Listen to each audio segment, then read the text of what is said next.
Welcome to The Explainer. Have you ever felt completely stuck trying to learn a new language? You put in the hours and then you just give up in frustration. Well, today, we're looking at a method that could honestly change everything. We're going to break down how Daniel Peng went from really struggling with Mandarin to becoming a fluent speaker in just 5 years, and how you can use his self-taught system for your own language journey. So this whole thing, it all starts with a pretty powerful transformation. Peng found himself totally stuck, trying to learn Mandarin with all these old-school techniques that just were not working. And this quote, it really sums up the frustration that pushed him to find a much, much better way.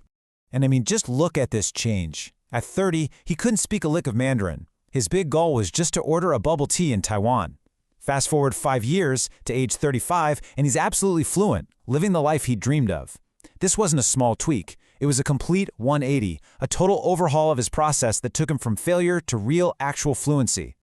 So what exactly was so broken about the old way? Well, Peng has a name for it, the factory model of education.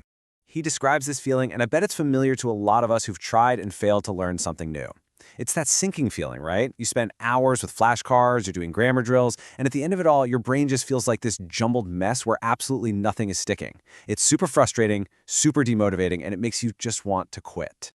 Okay, so this slide right here really gets to the core of the problem. Our traditional school system was designed for a totally different era. It often just throws cold, hard facts at us when our brains are literally wired for stories and connections. It can be so dry and boring when what we really need is something fun, something compelling. But the biggest issue? It's a one-size-fits-all model. And let's be real, we all learn in our own unique ways. But then, the internet came along and just changed everything. It gave us a totally new path forward. But that path comes with its own set of challenges.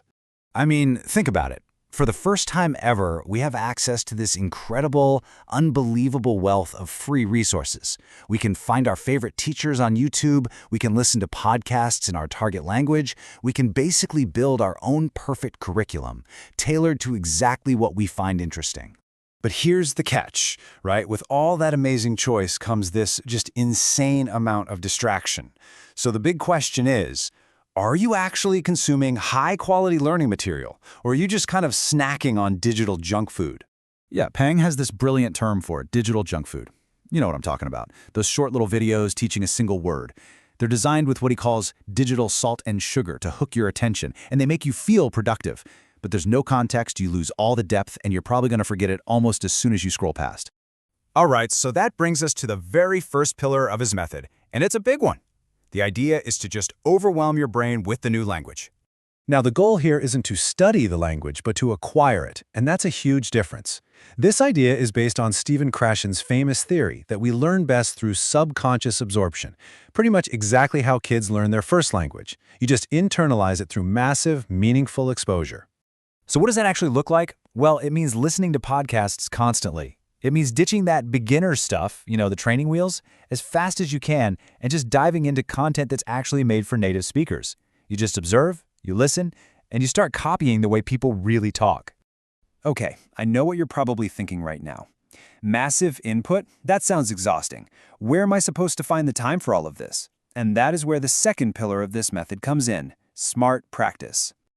The real key here, this secret, is to stop fighting your own schedule. Don't try to jam language learning into your already packed life. The trick is to just weave it in seamlessly, making it a totally natural, even enjoyable part of your daily routine. And this is exactly where you can find that extra time. Peng calls it dead time. It's those moments during your commute while you're doing the dishes or when you're at the gym. It's all that time when your hands are busy but your mind is free. It's perfect for passive language absorption. And to make it all happen, he uses this beautifully simple daily system. Seriously, the bar is set so low. Listen for 30 minutes, speak for just 1 minute, and use one new word. The hardest part of anything is just starting, and this system makes starting incredibly, incredibly easy. Now this next part might sound a little weird, but stick with me. He actually limits his focused active study time to just 30 minutes a day. Why? It's based on this principle called Parkinson's Law, which basically says work expands to fill the time you give it. By setting a strict time limit, he forces himself to be super efficient and avoids that burnout that so often kills our motivation. So, you've got your massive input, you've got your smart practice, but there's one more piece to this whole puzzle. And honestly, it's arguably the most important one. The final pillar is all about connection. Because as Pong says, you can listen all day long, but that alone is not going to make you fluent.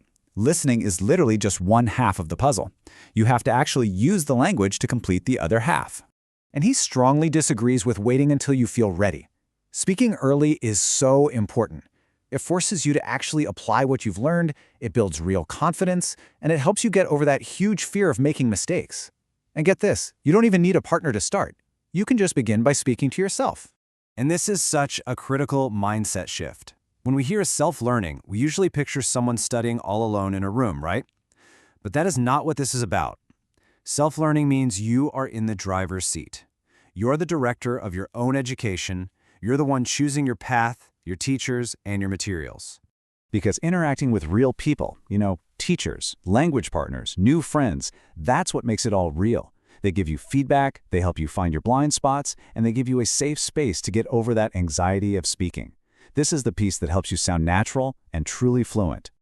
So when you boil it all down across all these pillars and all these steps, this is the single most important message.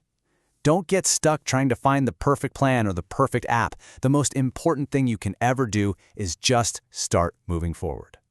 At the end of the day, the most perfect plan in the world is totally useless if it just sits on a piece of paper. You don't need to wait for the perfect moment, and you certainly don't need anyone to give you permission. So, looking at everything we've talked about, what's the one small thing you can do today to start your language journey?